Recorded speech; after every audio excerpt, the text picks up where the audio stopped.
The Battle of Myeongnyang occurred on October 26, 1597. The Japanese were attempting to invade and conquer Korea. The invasion started in the early part of the year. By the time of this battle, the Japanese had thoroughly bested the Koreans, and the Japanese were ready to crush all Korean forces.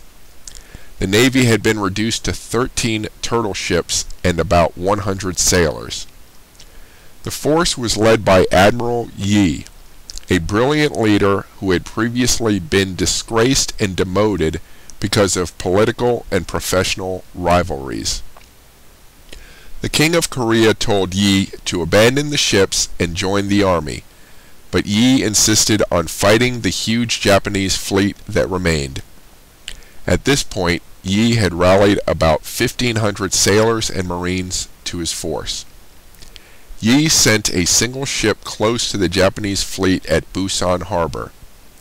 Thinking it a scout ship, the Japanese fleet of 333 ships, which included 133 fighting ships and 200 support ships, followed it in hopes of finding and destroying the Korean fleet before moving on to the capital. The ship led them through the Myeongnyang Strait, which the Koreans knew to be very dangerous. Because of strong tides, ships moved through the strait one by one. The Japanese were unaware of the danger or ignored it and sailed through in groups through a heavy mist.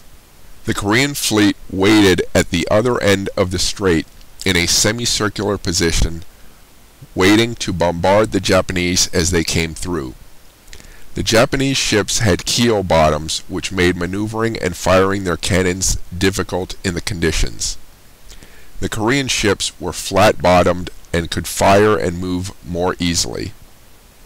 About 31 Japanese ships were destroyed, many others damaged, and many Japanese sailors and soldiers killed. The Koreans did not lose a ship or a sailor. The Japanese retreated to regroup, but Japanese morale was low, and the victory convinced China to provide more direct assistance to Korea in the Imjin War.